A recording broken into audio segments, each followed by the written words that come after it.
So, within the Giluk tradition, Yangsi Shigyalsen's, he is the main root text, and his own commentaries also exist, and also two more, another popular commentary in the Mahamudra, which is one composed by Kungtang Tempe Döme. I think this is 18th century, is one of the scholars. And also Gesang Jamya Molam, one of the in like same period time, having really within these two commentary. The second one, the Gesang Jamya Molam, his commentary in the Mahamudra,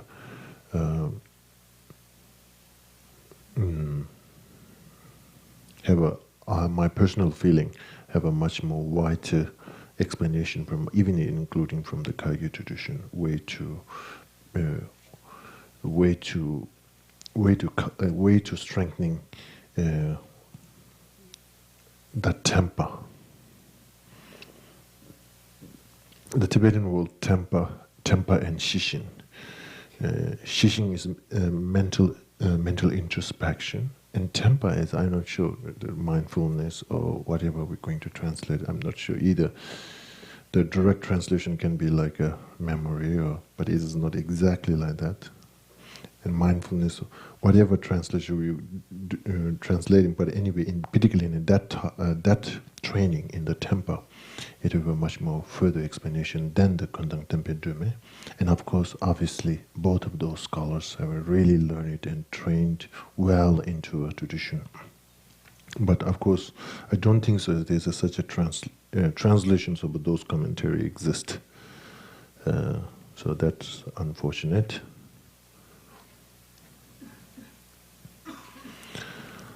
So,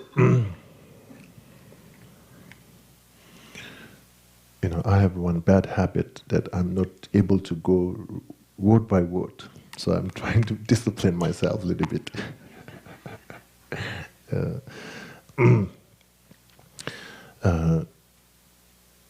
So here, in the Mahamudra teaching, even in the Panchen Losang Chökyi Gyaltsen's his teachings, and even in the Kagyu traditions, is immediately emphasis into a Ngondro practice. First, if we want to, this tradition I think is really beautiful. For example, in some tradition, even to intellectual study, before you having oral transmission or some level of a preparatory practice, they won't really allow you to step in, and also not really treating Dharma knowledge as an intellectual knowledge. It's even just to, of course, Tantra Jnana, there's already really good restrictions and is still following. But in a Sutra Jnana, in some tradition, they, even not allowing, just as a knowledge understanding. So I think, but anyway, this kind of like a, sometimes when you make that kind of restrictions and that kind of like a value, it can able to continue for very limited individuals, and then it becomes, there's dangers of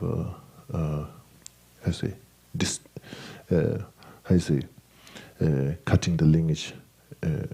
But again, once you become so wide open, lineages can be there, but the quality can be lost. So anyway, there's this kind of, all the time, in whole traditions, there's plays this kind of very important role, how to handle those things.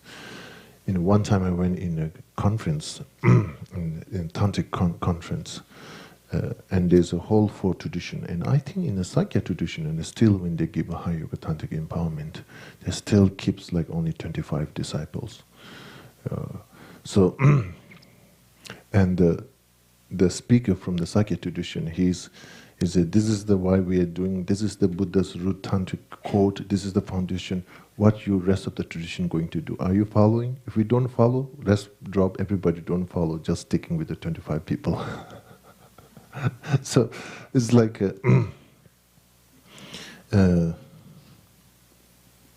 so anyway, let's go back. The Ngondo practice in a Ngondo practice.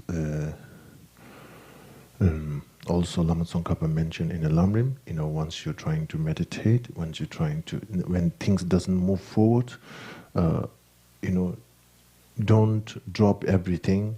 Go back and do the Tsoksak Dipchang, accumulation and purification practice. Accumulation and purification practice related with the merit field. That's the advice. Anytime in our life, spiritual or in a conventional life, one is feel kind of like stuck, and usually our how you say habit is trying to get some another things to get excited, and then then that get a bit tired, and then another one. It just kind of like it goes through like that. But in basically, Lama Tsongkhapa's advice in the Lamrim, as I mentioned, do accumulation and purification practice. That's really the important part. Now, over here, particularly to meditation in the Mahamudra, even in studying in the Mahamudra or in studying in Mahamudra, basically, the difference what I feel in the Mahamudra is really you're touching into nature of the mind. Is you're touching into a very sensitive reality. In a general, for example, in a Madhyamika study, the great Madhyamika study, it is not necessarily, it's just more, selflessness of phenomena of persons, as a selflessness of a person and selflessness of phenomena is get more wider subject. So, due to the object point of view, is not that, relatively speaking, that's not dangerous. So now once you start to tackle into the meditation in the nature of the mind, it is already your hands putting into a very sensitive nature or reality. And so from that point of view, not only your intelligence and wisdom is enough, we have to have a karmic foundation and virtue accumulation or virtue karmic foundation. And so Ngondo practice, I also encourage my friends, all the time, do Ngondo practice within this lifetime. If you're able to finish, I have one student, and I told him to do the Vajrasattva, I think, and of course he did his best, and he came to maybe 80,000. Then there's an eruption happened. So what I told him as an instruction is, you have to, wherever you start, you should finish there. And of course, if you need to go somewhere in here, and some place where you're going, maybe you continue your recitation and accumulation. Don't erupt the continuity, but you're not allowed to count that. You're only going to count your Vajrasattva wherever you started, and that place you're going to finish, and only the counts over there.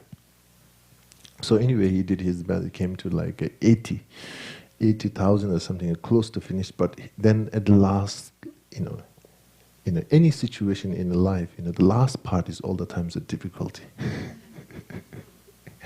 So anyway, then he all the time he comes to me and he says like, well, in another tradition, it's not necessary you can do here. It just comes to me with the bargaining all the time. It's not like that. Oh, there's some another Rinpoche says it's okay.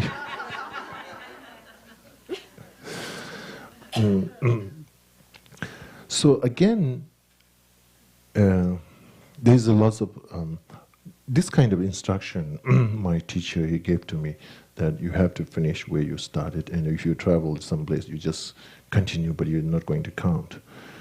But of course, there's a whole different tradition, different teacher. Have a different advice, and I think it is true. It need to be respect. It's not. It's like one way or the other.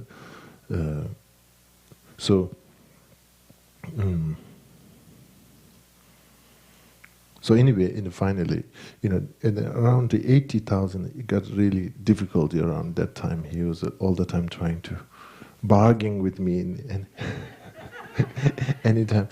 So able to finish that. Then there's lots of students also I'm encouraging, particularly when you're going to do a practice in the Tantrigyana. And Tantrigyana is really, you have to have some kind of like a positive karmic foundation. And that point of view, sometimes now the issue comes like, this kind of issue comes, particularly in the West, before I have really studied thoroughly Sutra, and I have already high yoga tantric empowerments and this and that, and like, what's going to happen now? Should I start from the scratch again? But again, I think this is okay. There's nothing's wrong, But when you look for the Nagarjuna's, his history, when you look at the Chandrakirti's, his life story, when they are already like 6-7 years old, they have already received like high yoga tantric empowerment. And myself also, like when I was like 7 years old, I had a Yamentaka empowerment. And when I was 9 years old, we did in Kopan, all the monks together, we did the retreat, a 1 month retreat over Yamentaka. I do remember one of my friends. We all like same age, like we are like 7 years old, same age.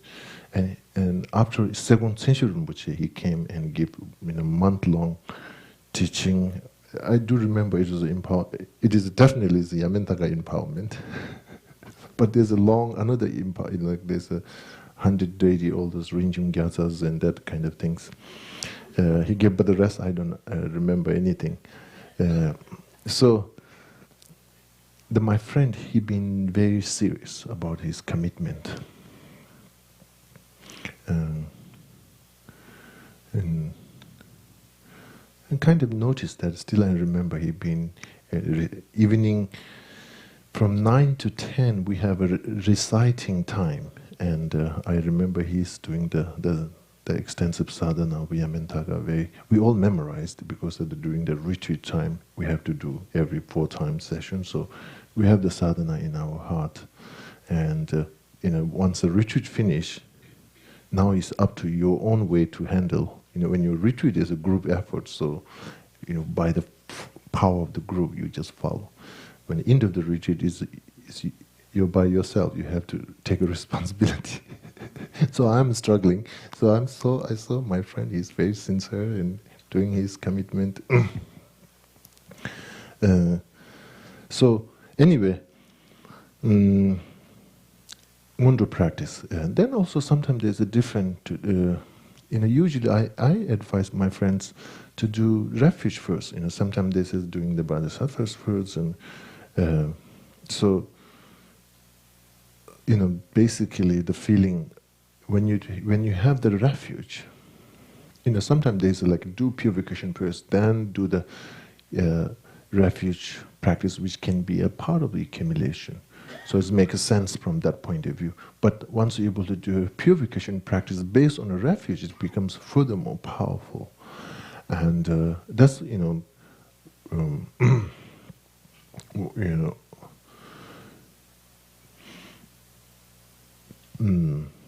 then now fundamentally, I think within this lifetime or within your life can be busy, but still, there must be some time in the morning or evening to able to make a commitment and determination to continue to completion of a Mudra practice. And now, of course, when there's a number of things that you have to do, then you want to, let's get that finished. And you have some level of rushness to finishing that. I think that's not necessary. Somehow we have to train our mind. When there's something, destination or something goal, then we get to hurry up and let's finish that fast. That's, I think we shouldn't do it.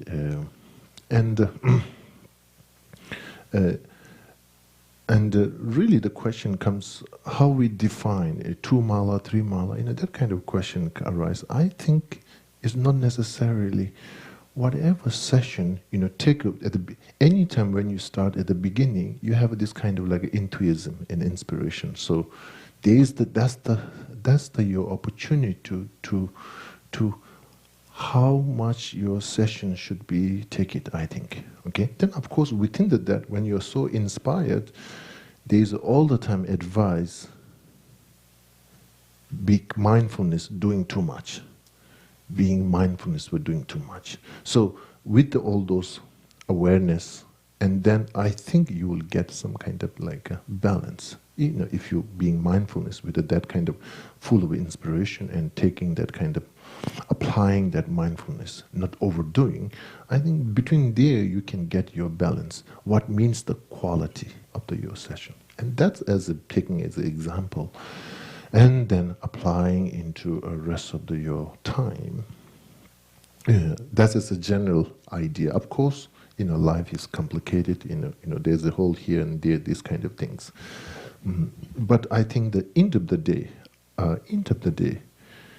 once you finish, the 100,000 accumulation of a refuge or bodhisattva, that kind of advice is starting in one cushion and finishing in one cushion, not a rushing attitude, done through more focus in mindfulness towards the quality, not kind of like many things you've done, not just for the number.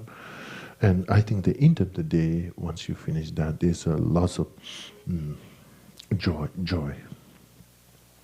And particularly, like Vajrasattva practice is not intending to, something kind of like a purifying or something to removing obstacle of this life. But I have one friend, he have a lot of very serious physical problem. And after he did 100,000 Vajrasattva, really,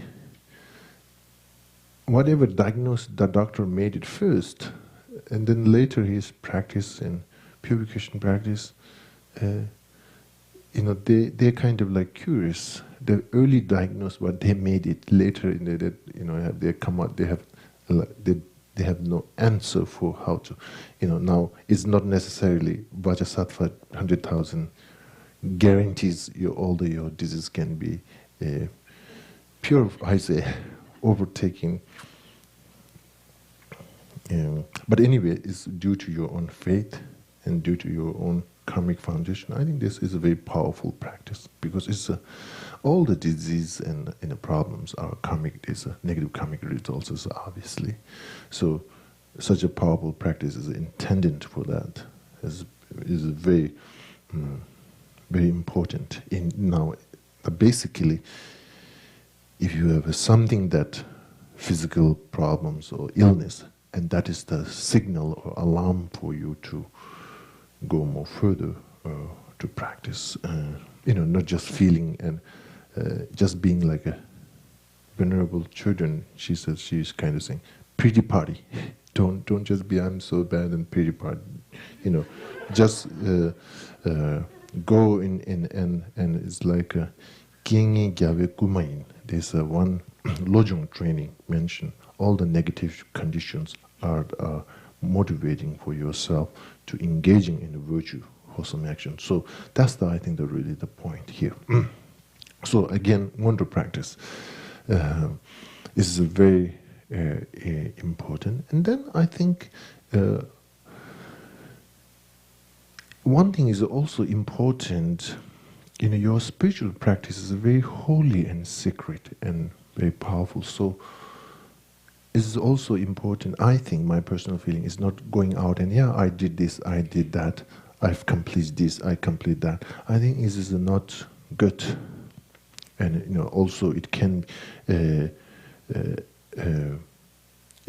be obstacle for yourself and for individual person which you're communicating in both cases.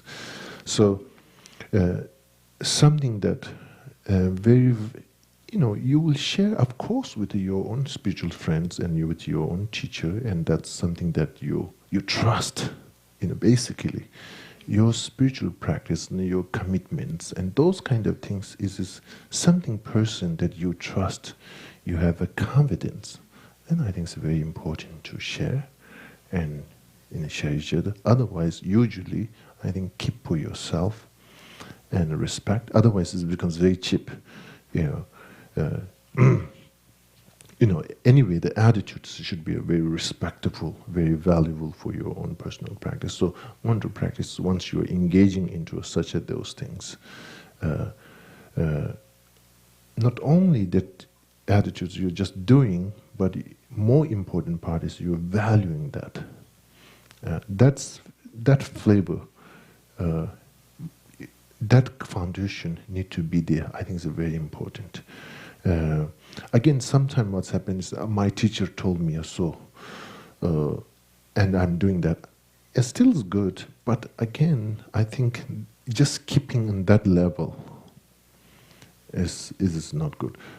Our practice, one way or the other, we have to find way to feeling a very valuable, not intellectually way of saying, but some emotionally where you feel very valuable. And that's, I think, really important. Then, once you feel that's very valuable, then that practice can transform the actual Dharma, which is the actual refuge, which is the actual medicine to cure. So this mental attitude becomes, we can respect, but something in that kind of attitudes is, I think, very important. So, want to practice, when you say accumulation, one of the purpose of that is to able to create that kind of attitude. Very valuable, very wholesome, very holy. And this kind of mental attitude, which is a carry on a pure intention, then karmic accumulation is no doubt.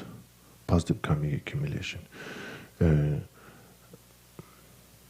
Somehow your interaction, your communication can become a very powerful transformation for individuals, for some of your friends. It's not because of you can communicate very profound and eloquent way, not necessarily. Because of that kind of karmic foundation, because of that powerful intention, what you've done, all those cause and condition together, the level of a benefiting sentient being is limitless. Okay, so wonder practice is not just to having some number of your accomplishment, is tend to not to whole understand the meaning of a refuge and the meaning of a Guru Yoga, but it's really, I think, the purpose is that feeling of a holiness to your practice, feeling of a secretness, of a valuedness. I don't know if the word is right or not, the value, but anyway, that kind of attitudes. So that is really the purpose of the wonder practice. Okay, so.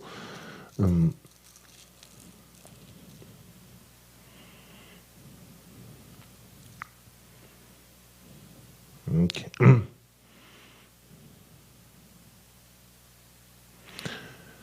And basically, benefit of that is prepare you to Sutra Mahamudra and Tantra Mahamudra both. The wonder practice will going to prepare. Then, of course, you can do the wonder practice related with the Jyotir practice. You can do the wonder practice as a general, very simple. Jyotir have sometimes it becomes very elaboration. Sometimes so that you need to find some way to handle.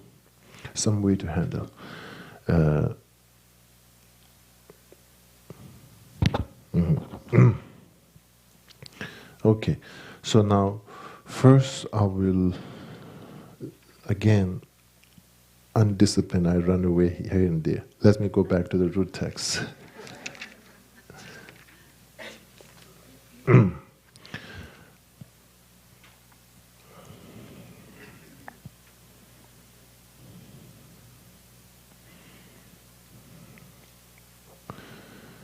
Namo Mahamudraya Kunjaba kunjiran shinchanja che, kunjaba kunjiran shinchanja che.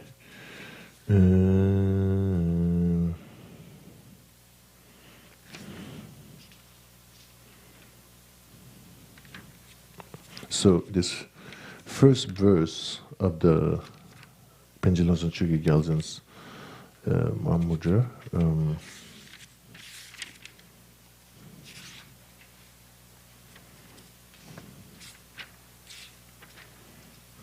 Kunjab kunjiran shinchanja che, eme jo je, simgi dojing, jembar tenzi, kyabda tubi je, dame lame shala kube du. At the beginning, there's a Sanskrit way to make paying homage for the Mahamudra. The Great Seal, which is the Great Seal means the ultimate truth, the ultimate reality. And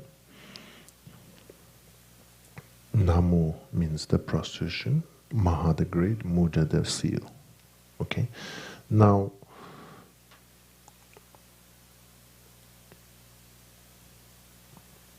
the first verse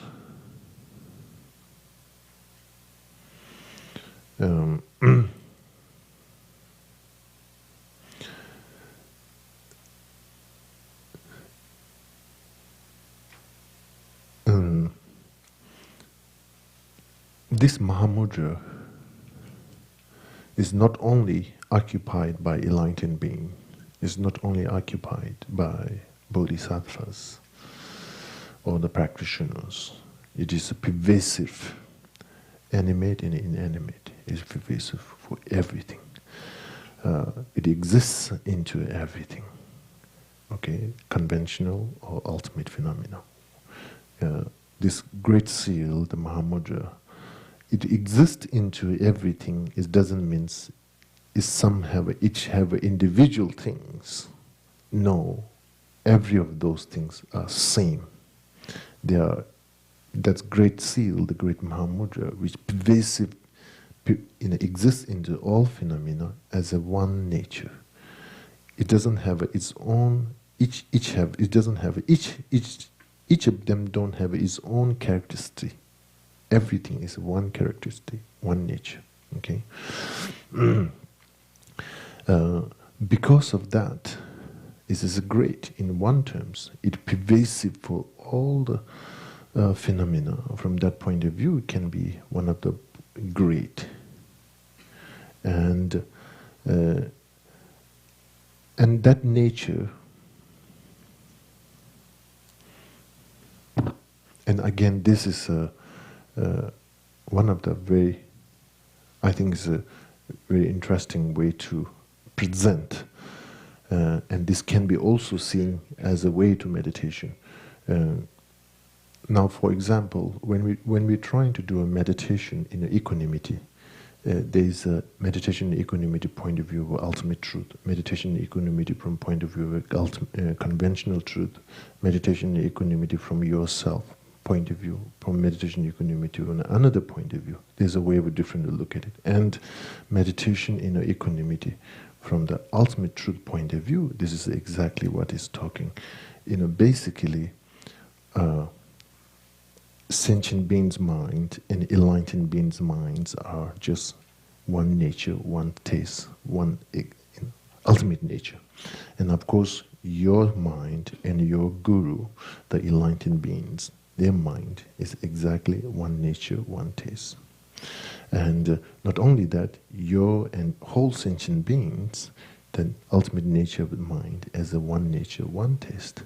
And from that kind of point of view, there's a way to do a meditation into equanimity. Basically, it talks from the Buddha nature point of view. So,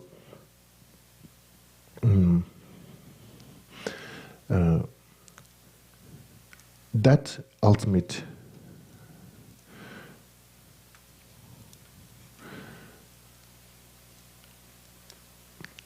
irmeba, Tibetan was irmeba.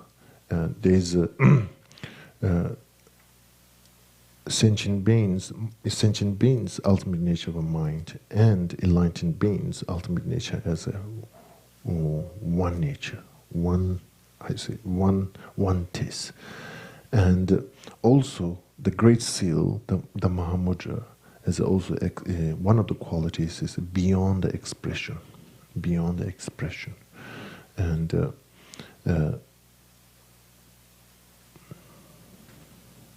there's a, sometimes there's a discussion, when we recite Heart Sutra, there's a unexpressible, unconceivable. And at the same time, we see lots of teachings and commentary to trying to explain the ultimate truth, the wisdom realizing emptiness. That's trying to explain. So there's this kind of like how is this contradicts or how this works. How we define the Mahamudra, the ultimate truth, as a beyond expression. Now, and whatever explanation, what we see into that is basically, it is a level of a wisdom of a hearing and a wisdom of a contemplation. It is not level of a direct yogic perception level. So when we say emptiness is a beyond expression and inconceivable, is in a non-dual state of a meditation in the Mahamudra is beyond expression, beyond expressible. You are not able to, just simple word we can say, non-dual. That's all. And that's really doesn't give clear picture. It looks beautiful, collapsing a duality experience and so on and so forth. But if you look more carefully, still there's a lots of question or non-answer. But if you, expect to get those whole answer, again, it is a wasting your time.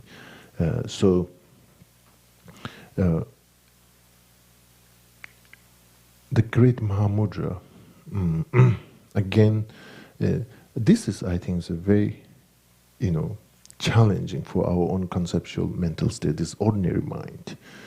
Our ordinary mind wants to know and wish to know everything. That's our power, also can be also weakness. Now, when his discussion comes with the ultimate truth, that the great Mahamudra, when it gives that, it is beyond commentary, when it's beyond expression.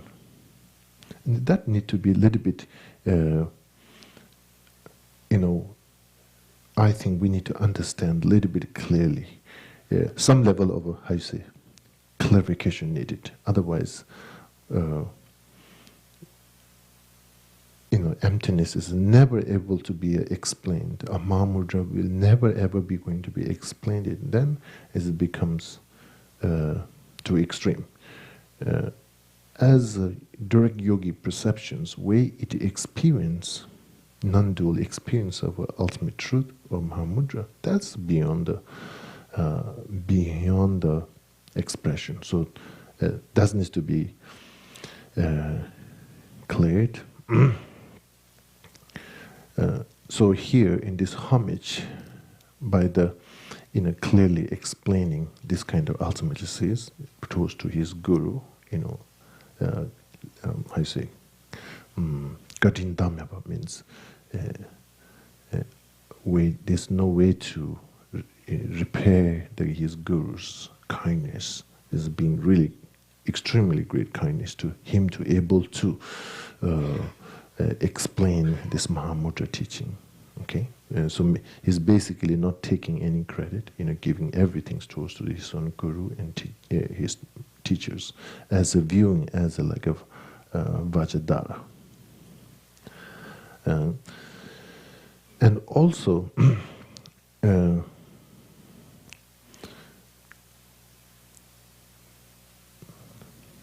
now, the Sutra Mahamudra and Tantra Mahamudra, we label two different things. And these two are really two totally different or not. And then we can get second question comes, is the emptiness from the Sutrayana point of view and the emptiness from Tantayana point of view, are these two are two different things? Here, that becomes another questions. So let's go to the first one, related with the emptiness. In the Lama Tsongkhapa's teachings and in any teachings, the emptiness, meditation in emptiness, is exactly same in a Sutrayana and Tantayana. There's no difference. And meditation in emptiness, as Nagarjuna explains in a wisdom collection, none forming, that's have to be meditated in a meditation in emptiness in Tantriya and Sutrayana both. Then what's the difference happening? Sutra Mahamudra, Tantra Mahamudra, and all that kind of things. When we talk when you communicate Sutra Mahamudra and Tantra Mahamudra, it naturally comes communication much more related with the mind. Okay? When we say meditation in emptiness, is quite strongly communicating with the object. So, meditation in emptiness, the object meditation in emptiness is no different in Sutrayana and Tantayana, but the subject mind takes a very, very different, there's a very subtlety. In Sutrayana, when you meditate in emptiness, it's just gross mind. In a Tantrayana, meditation in emptiness is much more in a subtle level. So, Yujin Keshupa. Then, when we talk that communication from the subject point of view, the Sutra Mahamudra, Tantra Mahamudra, I think this is much more communication, have a much better understanding. Okay?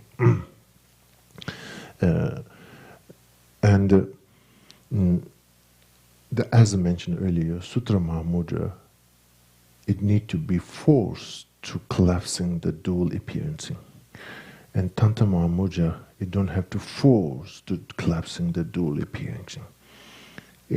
Byproduct,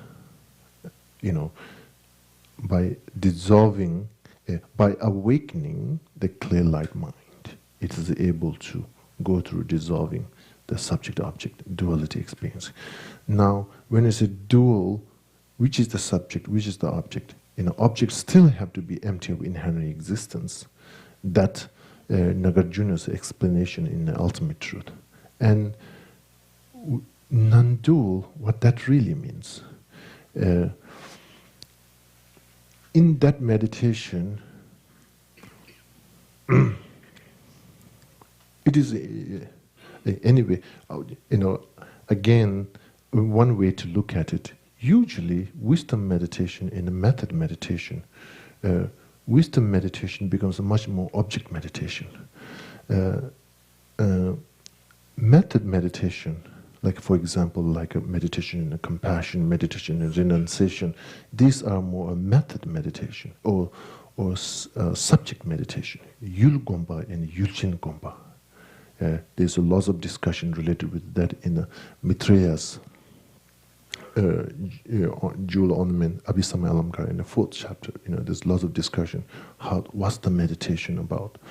And it go more detailed subject meditation and object meditation.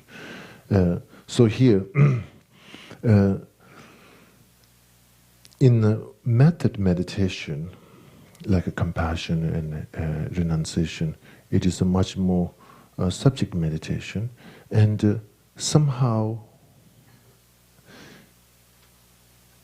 Usually, subject meditation have a naturally, I say, less appearance of a duality experience.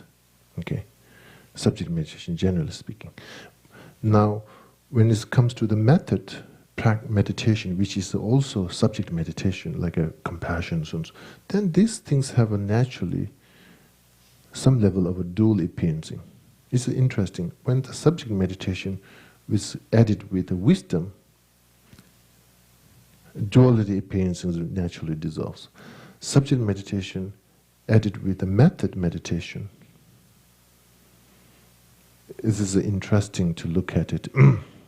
But in a Sutrayana, wisdom meditation and the subject meditation never put together, never advised. Mostly subject meditation with related with a method, and again, this is why in Sutrayana doesn't advise that way and doesn't give that direction. If we ask more further question, it's basically it's not because of the sutra, it's because of where we are. Where we are, it need to be guided through with the method subject meditation only. There's no object meditation related with the method practice.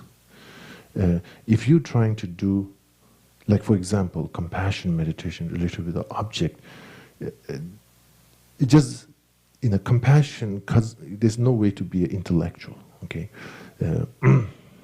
I think there's no way to do it like object meditation.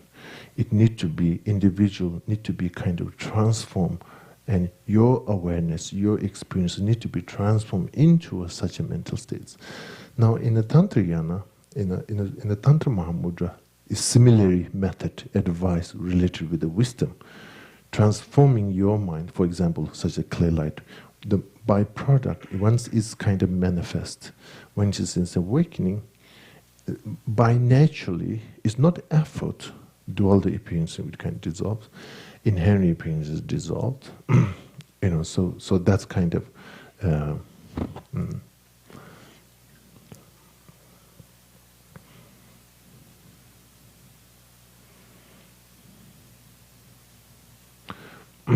So here in the Panchen Losang Chökyi Gyaltsang, in his text,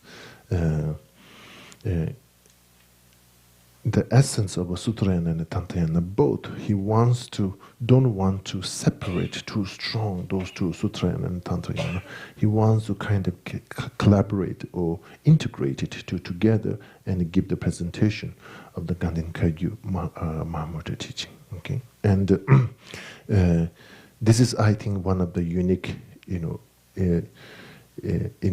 you look in the history in Buddhism in Tibet, there's also issue happen. Sutrayana practitioners kind of like criticizing the Tantrayana practice, and the Tantrayana practitioners kind of criticizing the Sutrayana practice, and none able to see both are kind of like a gradual path to individual to obtain enlightenment. So here,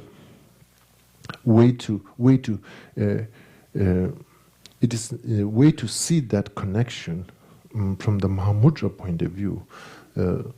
I think it is a more, like there's also communication how we subject Mahamudra and object Mahamudra.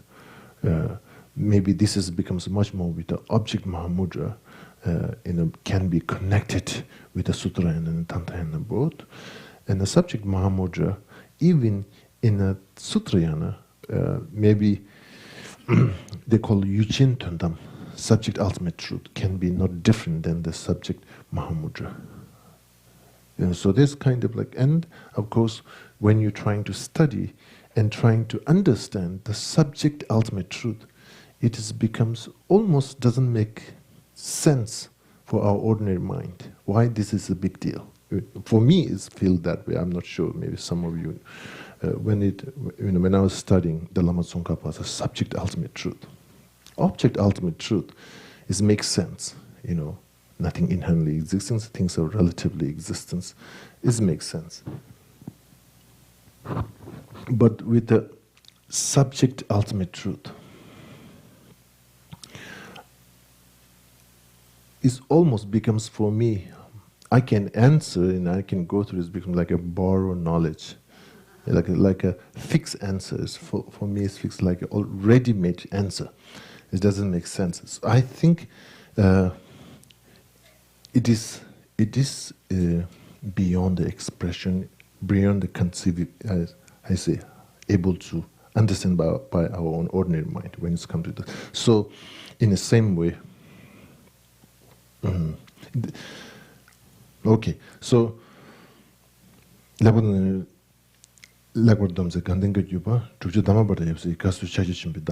so he himself, he wants to follow Dharmabhata Trubchen Doji, one of the Mahamudra teachers in the Gelug tradition, he wants to follow from their own this lineage. Okay, so that's the he's not going to teach into his own ideas, but there's some kind of resource where he'll rely on. He's going to write it, and then go on, as mentioned earlier, individual practitioner. First, you have to training in a refuge.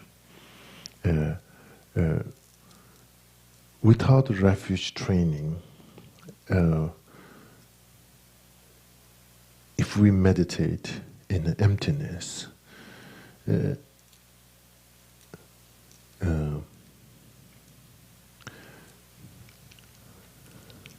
this your individual traveling without direction. Okay, if you just walk without direction, or you're just kind of like wandering, you're still wandering. Your energies are still moving, but it's having no purpose. It doesn't have any way you're going to get it. So, the refuge practice, again, question comes, why the refuge practice is important. I think that's the refuge practice is basically the green, the map, the green print that gives you where you are and the way you're supposed to be, what's your journey, and that's really constantly, as a practitioner, I think we have to reflect that very important, why you are here and why you are engaging in such a things, and that kind of purpose of your spiritual journey will going to nurture and refreshed by practice of refuge. Okay, that's the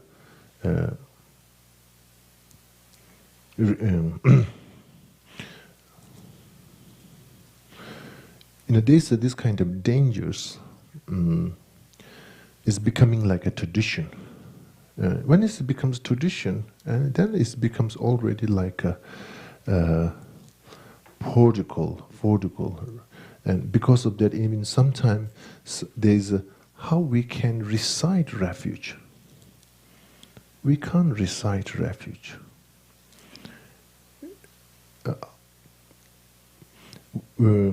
We can explain refuge, but we can't recite refuge. We can't recite the taste of a chocolate. It's similar in kind of that. So,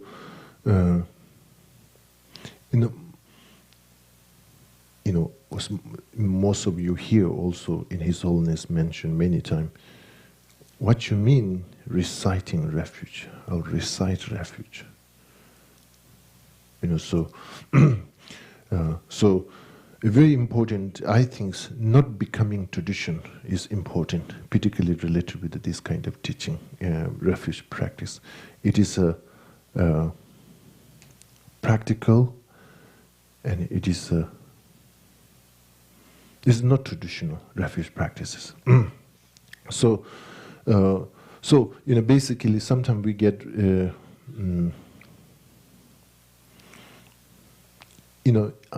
sometimes I think it's very important that refuge practice, instead of reciting, that kind of like a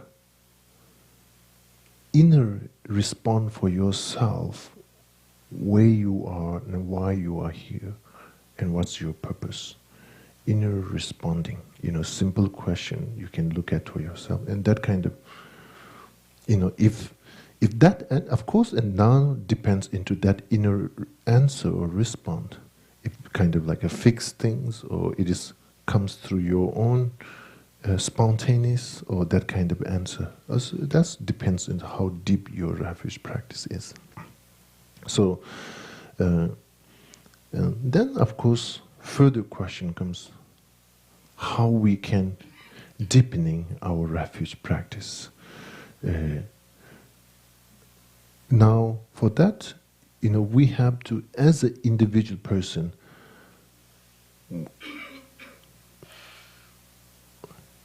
basically this kind of deep thinking, or, sometimes we see some individuals, they are very deep, and their observation of life is not very superficial, it's much more deep. The way that person looks into reality, where that person perceive the experience. It's much more deeper. So basically, in some way, you need to be inspired, and you have to maybe a little bit train your own self, looking into your life a little bit more deeper point of view, more deeper point of view. Of course, non-discrediting yourself, I think, is very important. Sometimes we discredit our own self, non-discrediting, and looking our purpose of life much more deeper point of view, and that's really brings to the refuge practice. Then the question comes.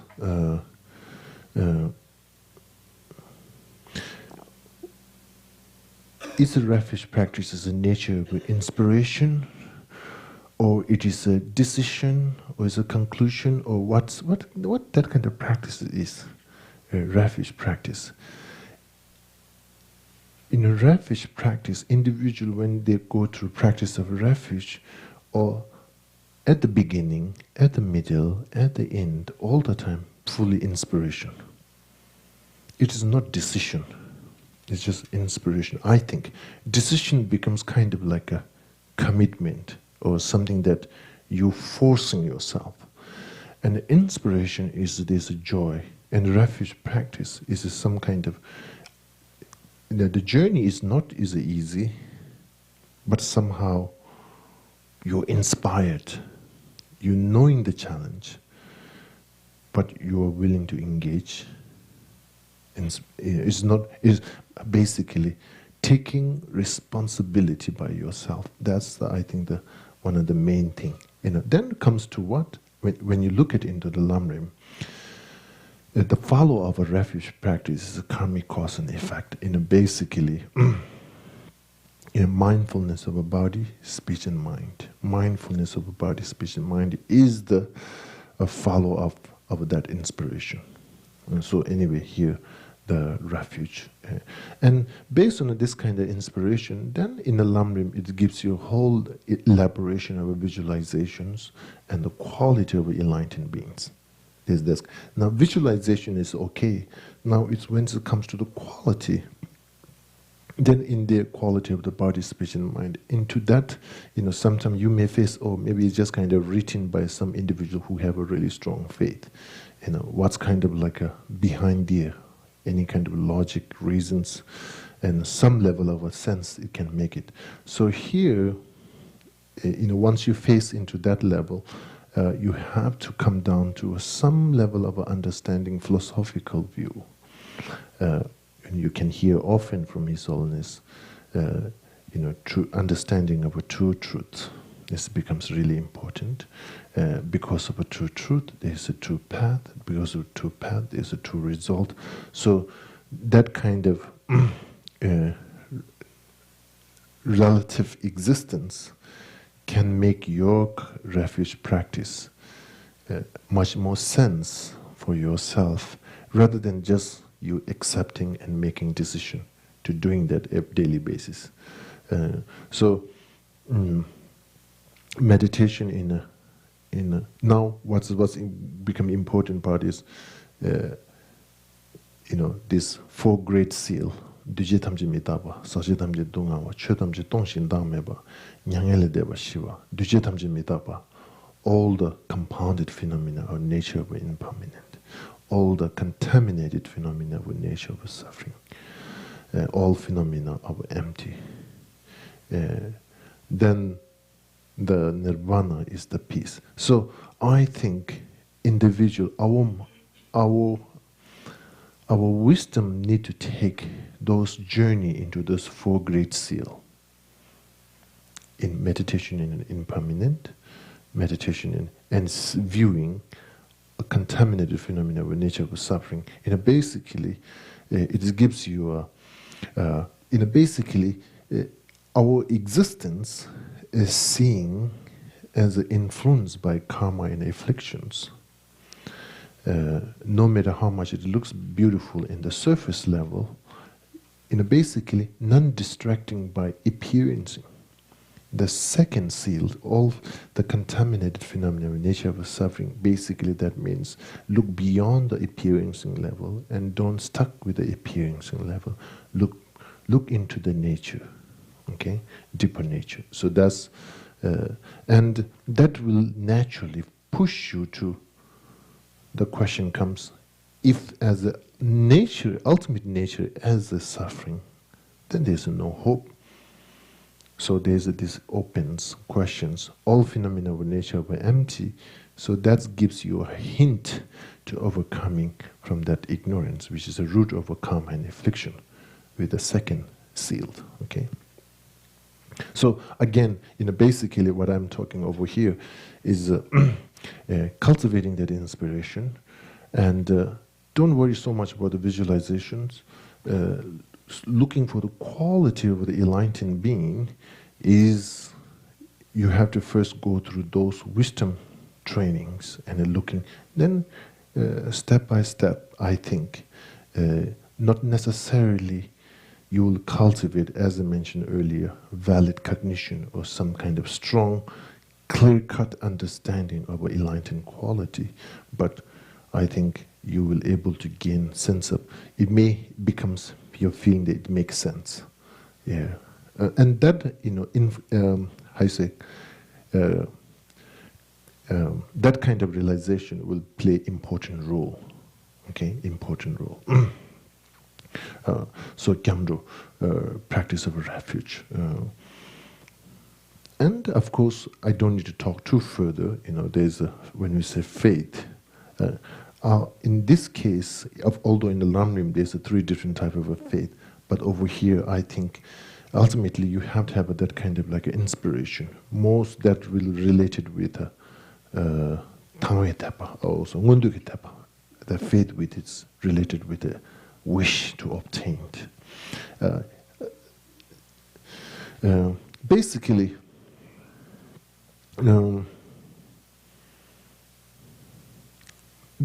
I think it's much. I feel the refuge practice is much more inspiration, having strong inspiration.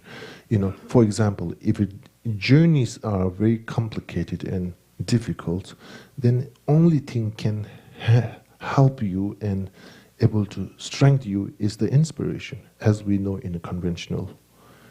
So also in a spiritual journey, no matter how much we have the clear understanding of the path, but still is very much challenging. But what this keeps you going on in the inspiration, and inspiration is the refuge practice. And the refuge practice, once you kind of expand it, it becomes also minor refuge. That not only looking towards to your own existence, but sharing that inspiration and expanding that inspiration towards the whole sentient beings becomes a minor refuge. Okay, so Gyamdo refuge practice need to be very important to able to understand or to able to get a realization in the Mahamudra. Now, again, what's happened is one of the main obstacles becomes falling into a doubt and basically wisdom not moving here or there, just sticking there. And that kind of time comes again.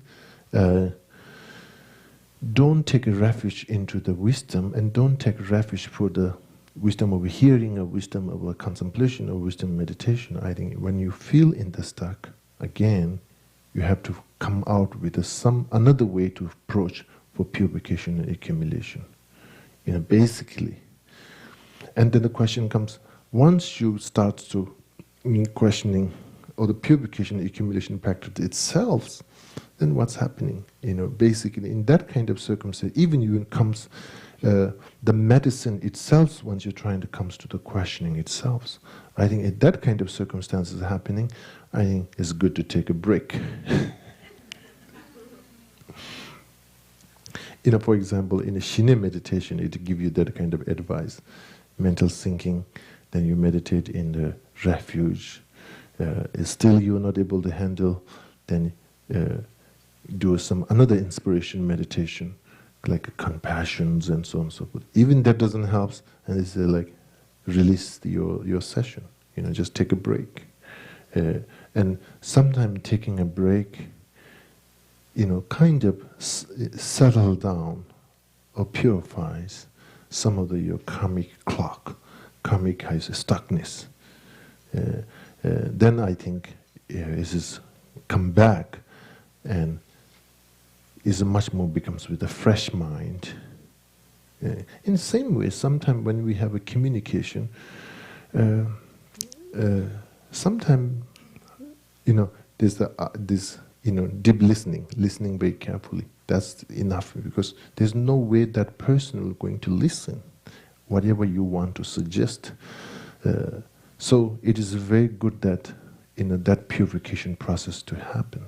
And once you finish everything, once that he or she have a space for listening, then of course, in this whole depends. You can detect or you can understand the aggression of the communication, how is strong. So at that time, none responding, even of course no reacting. Okay, Gyamdo. So you can further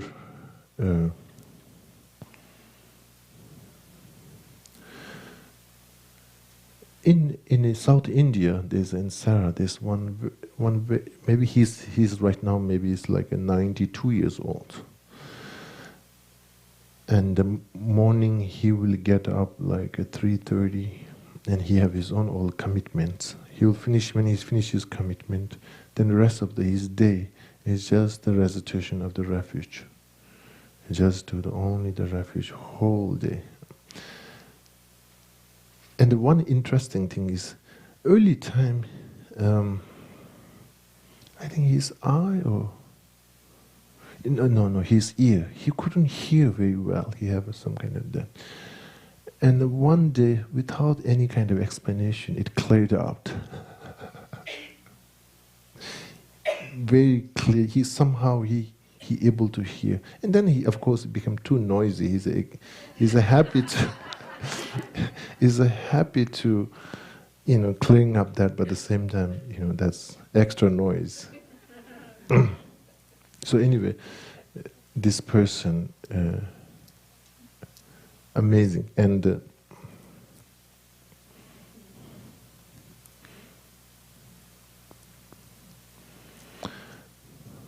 then of course refuge practice is interesting. This is in the whole Buddhist tradition, encouraged to doing this practice. But in Tibetan tradition, we edited the Guru, the Yidam, the Buddha, the Dharma, the whole more additionals there. And again, its whole depends where you are and where your practice stage. If you are already in a Tantrayana practitioner, then Yidam and the Guru is very necessary. With the refuge practice, in any time you do refuge practice, it is very important to having both those two, the Guru, that way you receive the Mahayana Tantric, I say, High Yoga Tantric empowerment. So, your interaction with the Guru, your interaction with the Yidams, and everything need to be, refuge. Your refuge practice becomes like the path of a communication where you relate it. So everything have to go through that journey. Gyamdu Semgye. And then Semgyeba means the bodhicitta. Then bodhicitta is basically where you communicate with a sentient being, I think. Much more stronger related with that.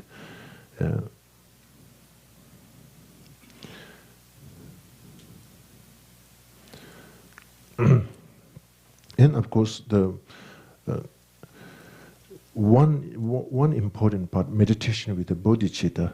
Of course, compassion becomes one the root cause for bodhicitta.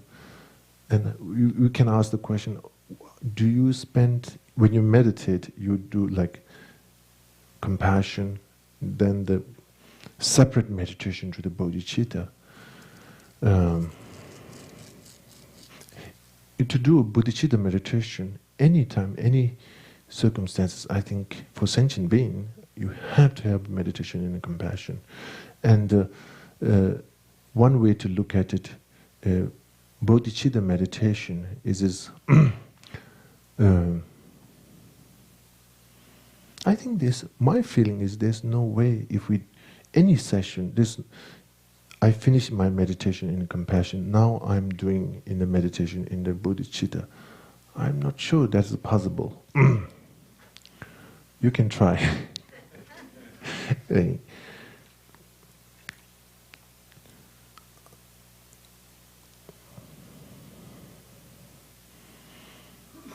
Bodhicitta meditation is like the answer.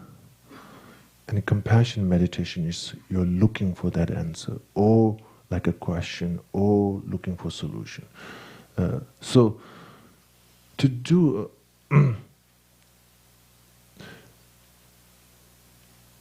even sometimes I feel bodhicitta meditation will be much more single-pointed meditation rather than analytical meditation. Meditation in the compassion can be much more analytical meditation. I think that not, again,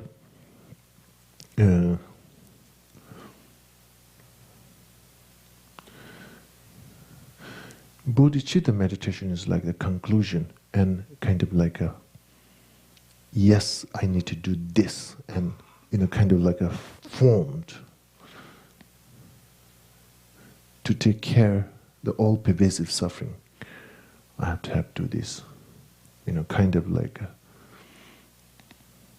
almost is like a you experience when you get that expression, what that means. Kind of like you got, okay, yeah, that's it. So it is a much more concentrated experience or satisfaction experience rather than it is more analytical and looking into that. I feel maybe you can check it. And of course, to able to do that, the compassion meditation takes lots of important role. Now another question will arise.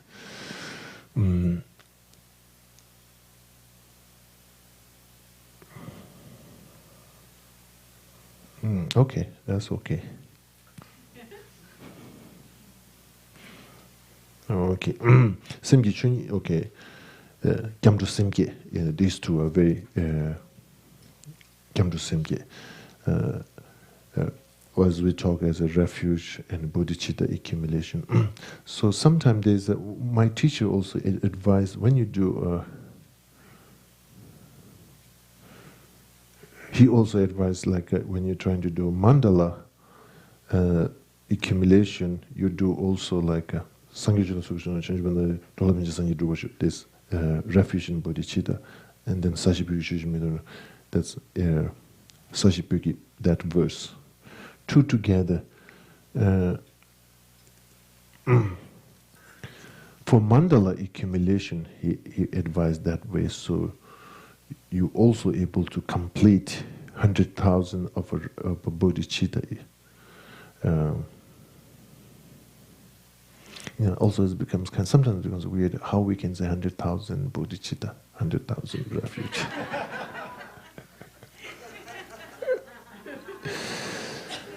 Okay. So then now the next after the bodhicitta, refuge in bodhicitta becomes like the fundamental foundation. Okay, fundamental foundation. What time we have to stop? 6 o'clock. Okay.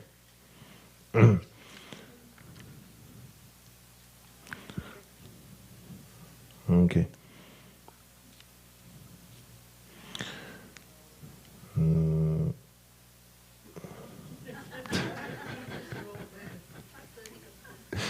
So 5:30.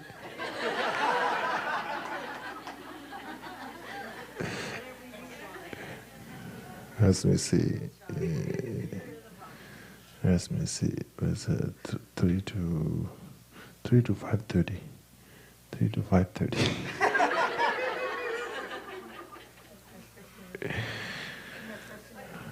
Huh? Question answer? Sure. I don't understand object or objective, ultimate truth, and subject or subjective. I don't understand. Subject. Not sub. It's just. I heard you say subjective at the beginning. Okay, just subject and object. Subject and object. Okay. Okay, we'll stop here. Thank you. No, but I don't understand. Uh, Do you mean subject as in mind and then object as in object of mind or another? I don't understand the meaning. Consciousness, awareness as a subject, and whatever consciousness experience, this is considered as an object. What's that got to do with Mahamudra? Because Mahamudra is about the mind. Mind can be also object and subject both. So that's the tricky part. So when would it be? Okay. So when the mind, so you mean you'd meditate on the emptiness of the mind as an object, and that would be object, ultimate truth. Yeah, that's the one way to look at it. But from the Gilu point of view, when you say meditation in the nature of the mind, is the emptiness of the mind. Emptiness of the mind, is this a mind, nature of a mind, or there's this kind of like a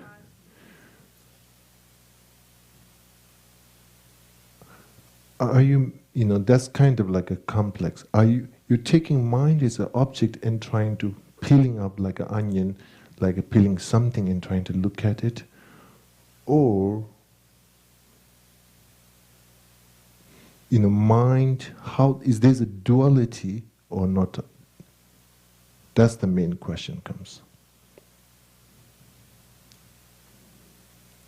It's good if we have more like an interaction. It's a good question.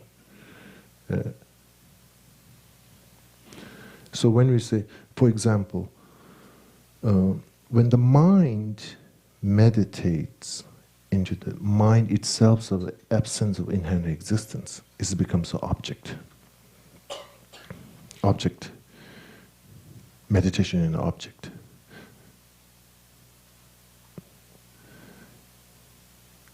And that meditation, object meditation, by the process of by familiarization process, I think then is not as like an onion peeling and something trying to look at it, but I think is a merge. But object meditation, I think, is a meditation in the mind.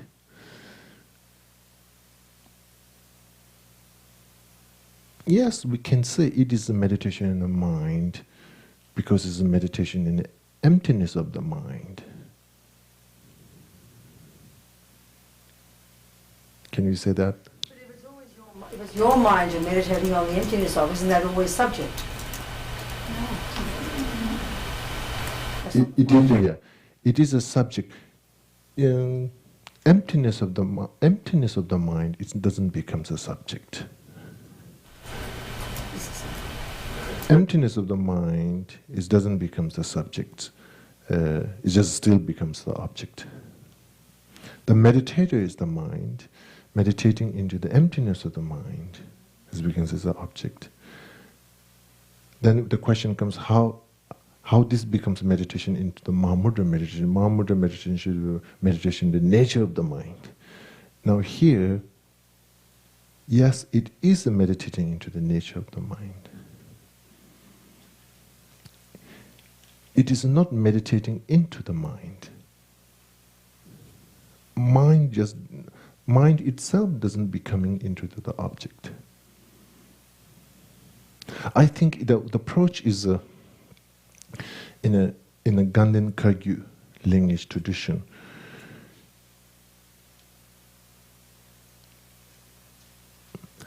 It's trying to clean up from the edge and then emerge. Trying to, from that angle, first it have to be an object meditation. That object meditation transform into the subject meditation and dissolving the duality appearance. Now, in the Kagyu tradition, what I'm understanding, there's not that kind of like a clean up from the outside, like how peeling up like an onion, but basically mind itself is keeping into an object. Mind itself is keeping in the object, and from that point of view, we can say, yes, the Mahamudra is meditation into the mind, or meditation. So, into that is only subject meditation from that point of view. So over here in Ganden Kagyu Mahamudra tradition, it's kind of like a cleaning up from the edge, purifying or dissolving of empty of inherent existence from the edge and bringing back. So again, I think it's a very interesting way to exercise. Sometimes when you just taking mind itself as in the object, there's this kind of big question of self-cognizing consciousness, rangrik, and how this can be related with the Mahamudra issue. Mahamudra meditation is a meditation into the nature of the mind, and that nature of the mind is the mind itself or is it different? From Ganden Kagyu point of view, this text, nature of the mind, and which is referred for the ultimate truth of the mind, it's that itself is not mind. And that itself is not another than the mind. Then you have to bring, like in the Heart Sutra, form is empty, emptiness is not another than the form, is not emptiness another than the form. So that kind of a conclusion, again, if once we say it is the nature of the mind, but it's not mind, then kind of like some level of a separation we're bringing. But again, for that, we have to look at it from the Heart Sutra response. It's not another than mind. It is not mind.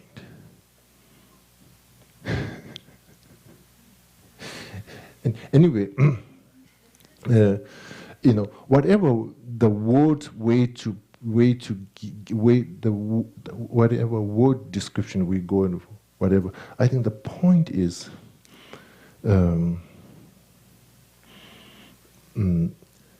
that kind of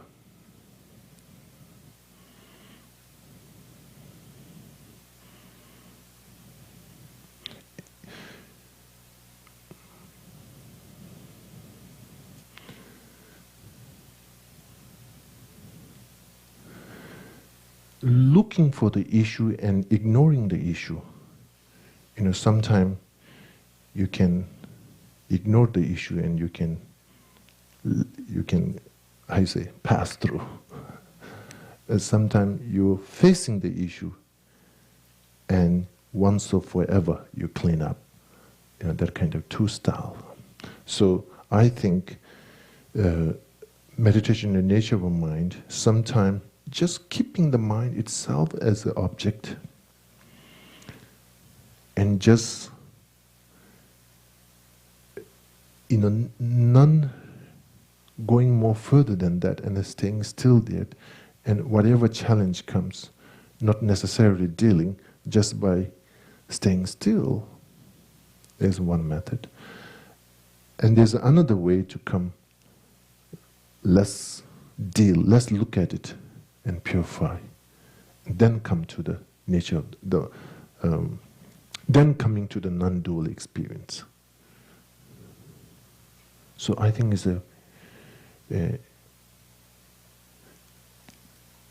I feel there's a two different way to approach. Now, what's the furthermore question? It looks like a much more easier just keeping the mind itself as an object and the meditate into, just ignoring the another issues and just being there and just being stubborn and just going there. It may have some kind of feeling for us, but I think individual person, you have to have lots of merit to be able to do that. I think just able to take the mind itself as an object in the meditation, to going through that, able to transform our own self. We have to have lots of merit, but not only that, particularly Guru devotion practice have to be very strong. But another one, of course, individual you have to have, but it have a much more another wisdom blessings and wisdom approach that some level of a progress, but ultimately to dissolve the duality experiencing, we have to have a very strong karmic imprint, strong Guru devotion practice.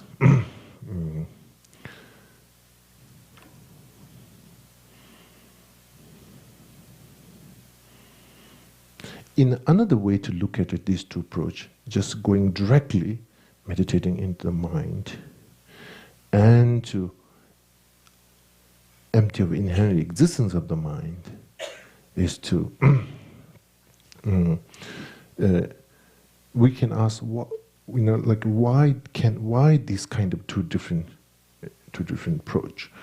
I think our mental states, if we have a strong karmic, positive karmic foundation, and having very strong spiritual devotion practice, then we are well equipped to going straight forward to the meditation in the nature, in the mind itself, looking into the nature of the mind without dealing with all the another issues.